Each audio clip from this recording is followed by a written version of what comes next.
Hey everyone, welcome to the Dr. Jeff Show podcast. It's available on Apple, Google, Spotify, Edify, Liftable, or wherever you get your podcasts. And please, if you like the show, take a moment to review it on your favorite platform. That lets people know about these interviews with guests, major thought leaders who show how our worldview changes everything. My guest today attended a 2-week summit conference in Georgia in 2021, and then went on to study at the summit's semester program in Pagosa Springs, Colorado, before beginning her undergraduate program at the University of North Georgia. So she'll be graduating this summer with a degree in political science and plans to pursue a law degree. She currently serves as a congressional mobilizer with the International Justice Mission and uses her platform and national speech and debate to educate and advocate for the anti-trafficking movement. You're going to love hearing this story. She hopes to use her legal education and her passion for justice to serve victims of human trafficking and forced labor. This is an inspiring and aspiring young woman. Please welcome Liana Stovall to the show. Liana Stovall, welcome to the Dr. Jeff Show podcast. Hi, thank you so much for having me. I'm so honored. Well, recently we did a radio show together. I was in New York. You were in your school, and we had a chance to talk to people from all across the country about your summit experience. And I was so moved by what you said and how you said it that I thought, I really want Liana to come on this podcast and just tell your summit story a little bit. And I'd love it if people would say, "Oh, I think I should sign up for the summit," or I have a child or a grandchild maybe who should consider this experience. So anyway, I'm really grateful. Thanks for taking the time. Yeah, absolutely. I'm grateful as well for the opportunity. I love getting to testify about how the Lord worked in my life through Summit. Well, I remember, Liana, when you and I met, because we were at the summit in Georgia, and we had an interesting interaction there, which I just thought was fantastic. And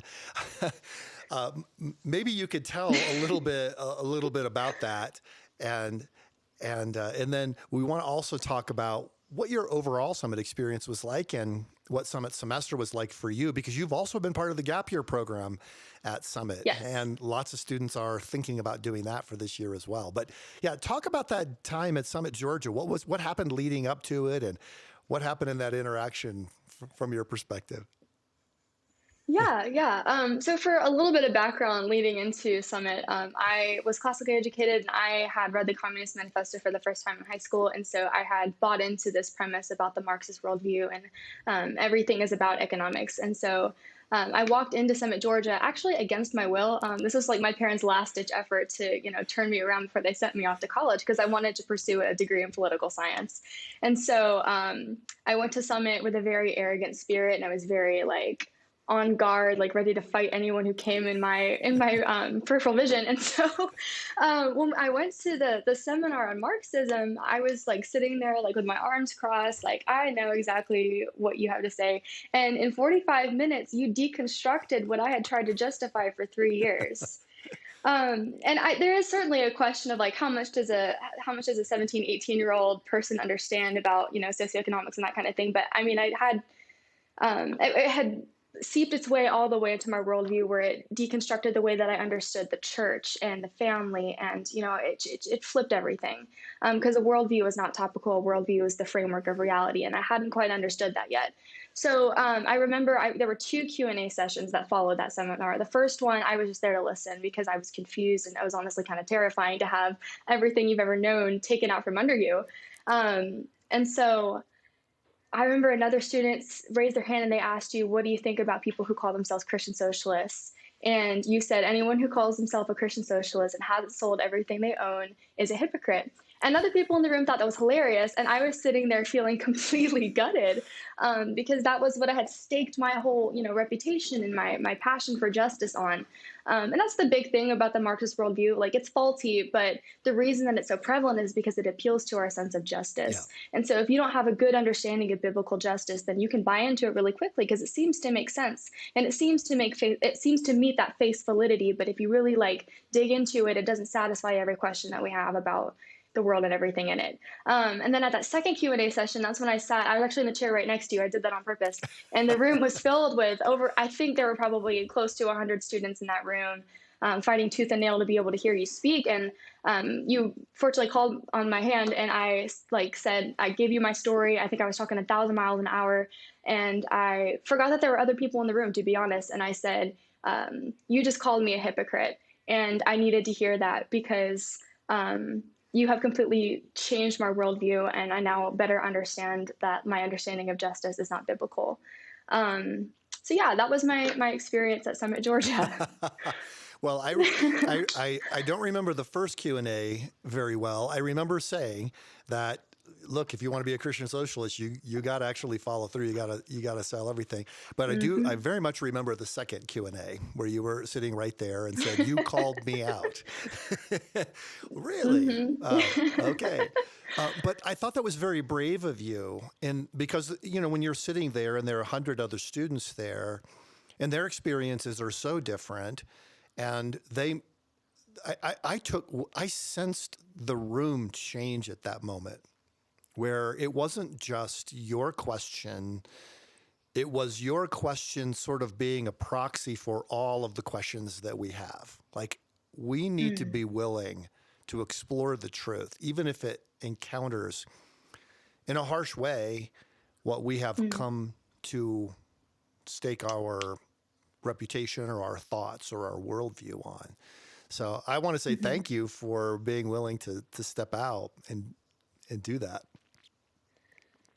Yeah, absolutely. I was definitely a little bit nervous about doing that because I had enough conversations. This was like at the end of week one, so I'd had enough conversations to know that I was definitely in the minority. So I was like, "Am I putting a target on my back?" But I had the opposite experience actually, and that kind of leads into Summit's whole, premise is that we have truth with community. And so because I had been honest and vulnerable about where I was at and admitting that I was wrong, I had a lot of people who would just like randomly walk up to me and be like, "Hey, I listened to you at the Q&A session. Let's talk about it." And we would just sit down and talk about it. And that really helped me like work through some of the nuances of like what my questions were and that sort of thing. So having that truthful and graceful community come alongside me through that moment of honesty was really, really powerful. Yeah. Well, I'm thinking about a lot of young adults who maybe could benefit from a Summit experience, but might be resistant, like you were describing yourself, and thinking, I just don't know if I want to go to this because I don't want to confront these people. I just don't want to think about all of that. What would you say to a young person who's kind of in that position? They're sort of on the fence as to whether this is an experience they ought to have. Yeah. I think that we are living in such times where we can't afford to not confront what we really believe. To say I can't confront these things and I can't afford to be wrong is to be intellectually irresponsible, but also just inconsistent. And so I think that you would be doing yourself a disservice to not confront these things, because if you're wrong, you're wrong, but if you're right, you're right, and you have no way of finding that out if you don't get over yourself and go pursue it with other people. Like if the marketplace of ideas is a real thing, and we know that it is, there's really no harm in trying to work it out with other people. Yeah, and to know that the people there they love you, and that you're not that. Some people talk about safe spaces as in being safe to not have to think about something that would trigger you. Well, I guess what we're trying to do is create a place that's safe to think and to grow. Yes. Yeah, I think Summit is a safe space in the sense that you're describing, because people love you enough to not let you sit in your sinfulness or in your wrongness. Like if they see something that is untruthful or unbiblical, they love you enough to bring it up and have a conversation with you about it. Yeah.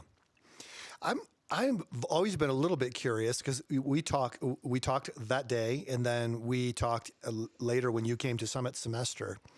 But I've been a little bit curious, and I don't think I've ever asked you what it was about that Marxist worldview talk that kind of confronted where you were. I mean, I know you mentioned that you had read the Communist Manifesto, and that as you read it, it seemed to have made a lot of sense.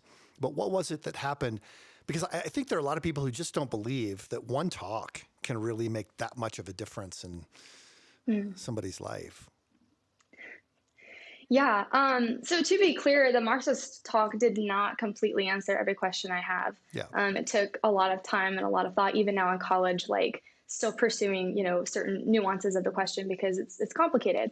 But like I said before, the Marxist worldview appealed to my sense of justice. And so that's why I had bought into it, hook and sinker. But the Marxist talk that you gave that met all of those questions that I thought the Marxist worldview answered, and you showed how they were insufficient and they weren't long term, and they've never worked. Frankly, they have never worked. You can identify problems about inequality, but if you don't have a sufficient answer for them, then your worldview is faulty. And so I think what really made it click for me was understanding that not everything can be solved with economics. We can't measure people with numbers and data because it's a lot more complex than that.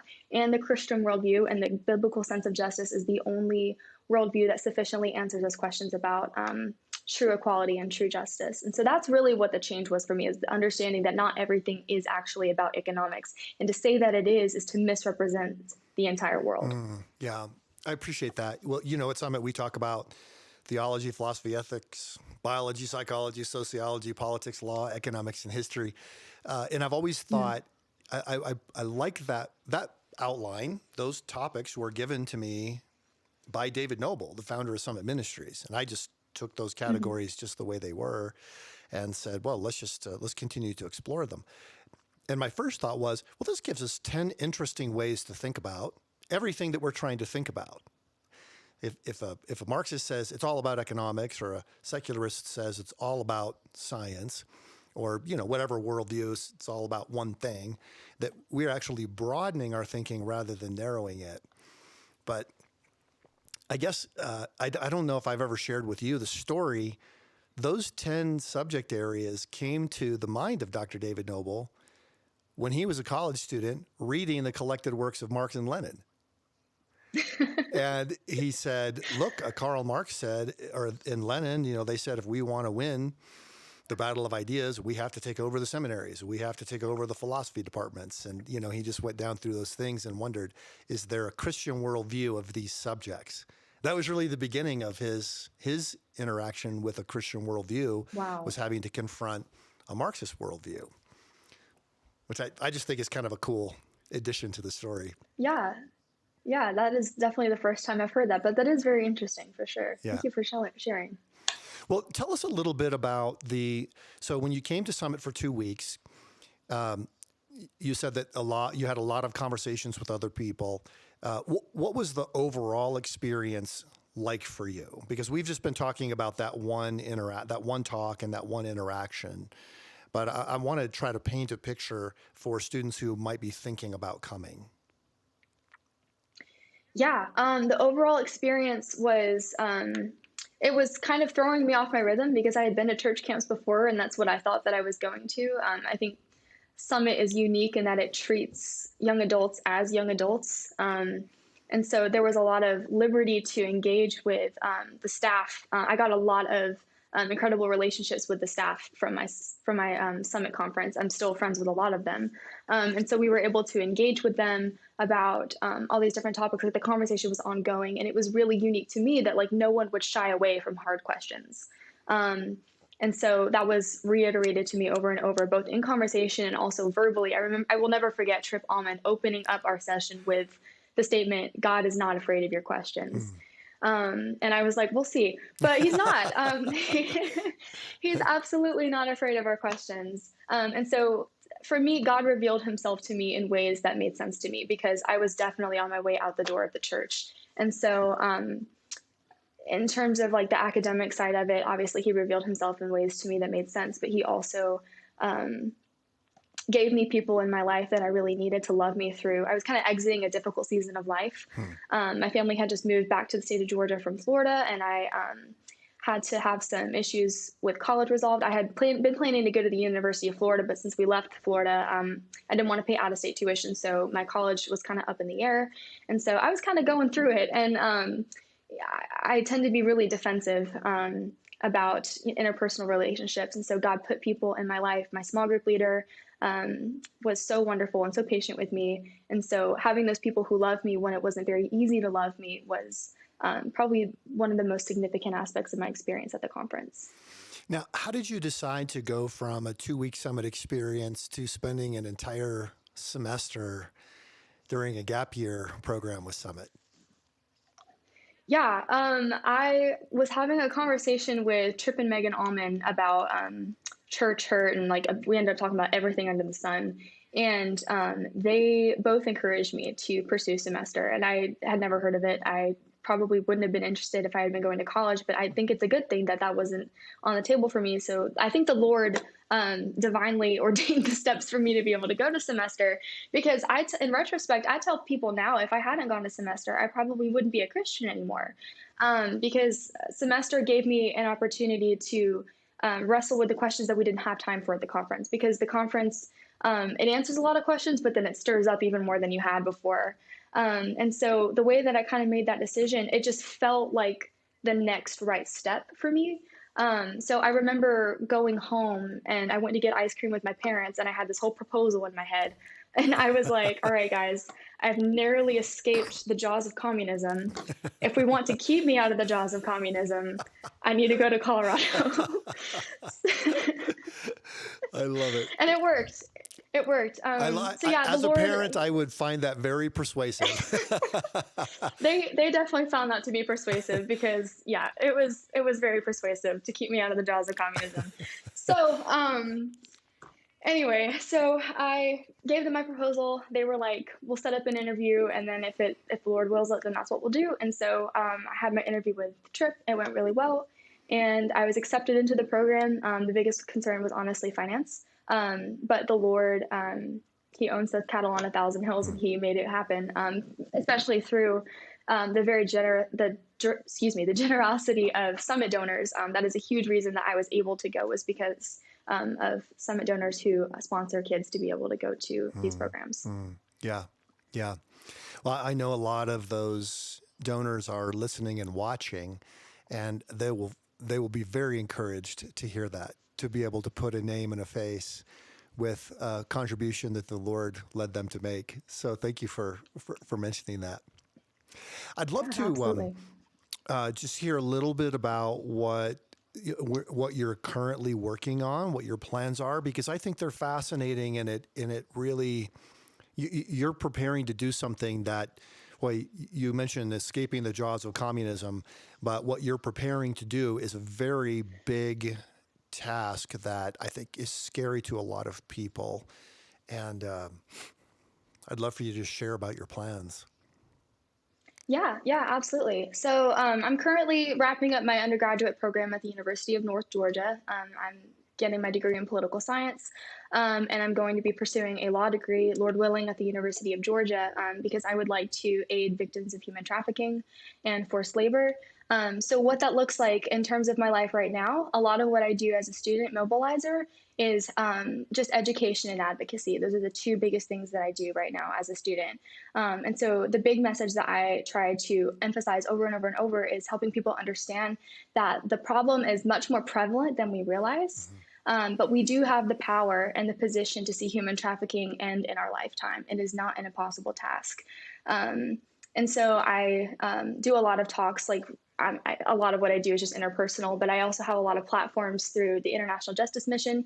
They give me a lot of advocacy resources. And so I work with groups of students on my campus and on other campuses as well. I've had a lot of really cool opportunities to work across the state of Georgia with mobilization efforts. We do a lot of congressional writing sessions where we just spam Congress and our representatives with letters saying you need to get it together, because frankly, the lack of mobilization on this issue from our legislators is unacceptable. They are completely without excuse. And so we do a lot of policy reform recommendations and that sort of thing. So we do a lot of petition to our representatives. But one of the really cool things that's come out of this, we actually have one of our students who worked with us on IJM efforts at the University of North Georgia, she ended up interning at the Capitol, and she was able to personally lobby for the legislation that's on the docket. So it's been really cool seeing how all of these people end up taking what they learned here through justice and taking it in other places. So yeah, that's the majority of what I do is advocacy and Yeah. education.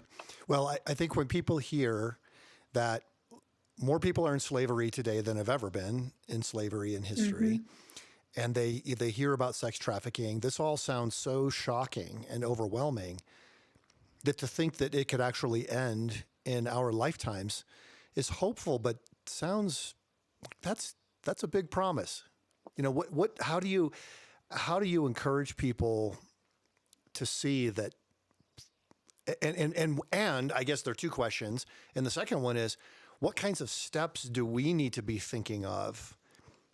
I mean, we have legislators, we vote, you know, we have those kinds of things. There are also possible legal avenues, people who have a legal training, and then there are other kinds of things. So I'd love for you to share a little bit about that mission.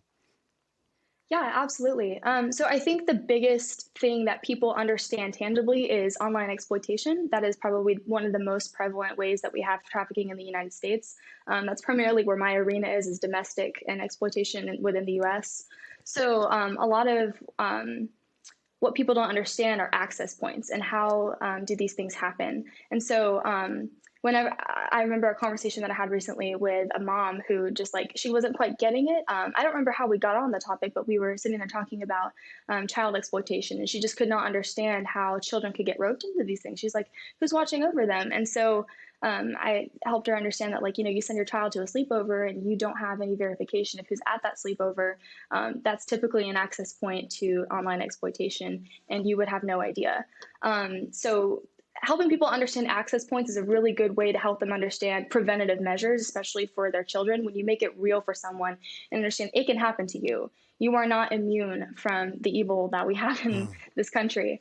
Um, so I think, yeah, helping people understand like how it affects them personally is really, really important because we talk about it in these very broad terms. So when you make it personal, you say, here's how you are participating and here's how you can make preventative measures, really, really helps people understand how to be active in the anti-trafficking movement.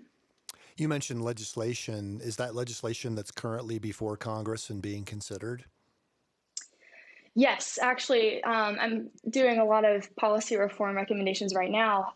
There's two really big ones going on right now. So one is existing legislation. So Section 230 of the Communications Decency Act, which is actually it was before the Supreme Court yesterday, about whether or not we can sue tech companies for harmful speech that was given by third parties. And so the language in that piece of legislation is absolutely abhorrent because there's no real statutory definitions. It's very inadequate to do what it's designed to do because it was written in 1996, and it's overdue for a makeover. So that's why it's before the Supreme Court. And then there is currently a piece of legislation that was proposed in, I believe it was January of 2022. So it's been debating in Congress's floor for about a year now. It's called the Earn It Act. And the Earn It Act serves to eliminate abusive and rampant neglect of interactive technologies. And so it kind of serves to do the opposite and counteract what Section 230 that I just mentioned isn't doing. So it's kind of a way of like legal accountability is what this act is for. Okay, well, that gives us a couple of things we can follow. I think a lot of people have been following 230 and before the Supreme Court. That's getting a lot of coverage. But yeah, what about states? People live in different states, and there are things they can do at the state and possibly even the local level as well. Talk about that. Yeah, I think I had a conversation with my mentor about this exact issue because it's frankly not talked about enough what we can do about at the local level. So on the state level, a lot of states have human trafficking task forces. Here in the state of Georgia, we have one, and they have different groups that have different goals. And it's purely volunteer work, but it's an intentional collaborative effort to work on human trafficking efforts in your state. So a lot of states have those task forces that you can, be a member of, and it doesn't really require a lot of time, but it is an intentional piece of work that you can do at the state level. And then at the local level, there are a lot of initiatives in different police departments if they're able to get the funding, which sometimes is available from nonprofit sources, so people can encourage their police forces to take advantage of those opportunities, and especially the education that they need to have. Yes, absolutely. A lot of discouragement is expressed from local law enforcement because they don't know that there's need until you tell them. So if you mobilize your community and you say, this is what we want, help us do it, they have the resources, they just need the people to do it. So having that connection between people and resources is really, really important. Yeah. Well, I appreciate your talking about that. I'm excited for what God has you doing and being an advocate for those who are vulnerable. I see your heart for justice that you came to Summit with, and I see that it's blossomed in a new way and in a very intentional and powerful way. So I've told you this before, but I just want you to know I'm cheering for you. Thank you. Thank you. I really appreciate that. That's very encouraging. Well, if you had just to say one final word to students who are thinking about coming to Summit this summer, they might be on the fence, what would you say?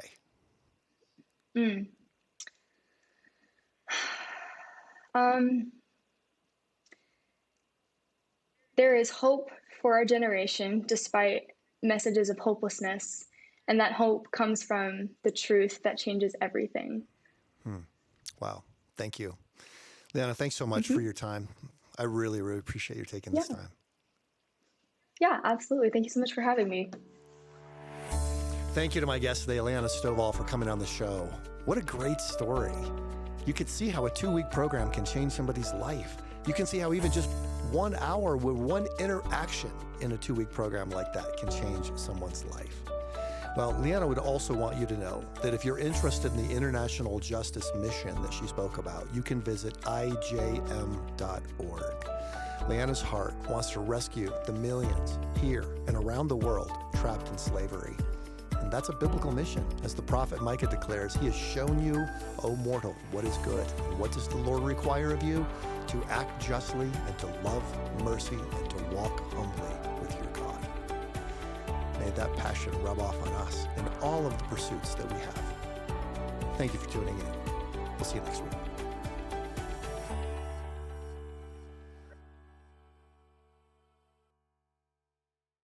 Listeners, I want you to know that our podcast is on Edify, which is a truly powerful app that brings together thousands of the best Christian podcasts in one place for your listening enjoyment. You can download it at Edify, EDIFI.app. Be sure to share this show if you have enjoyed listening to it. And leave a review, if you would, on the site where you download the show. That helps more people know about the Dr. Jeff Show. And I'll look forward to seeing you next week.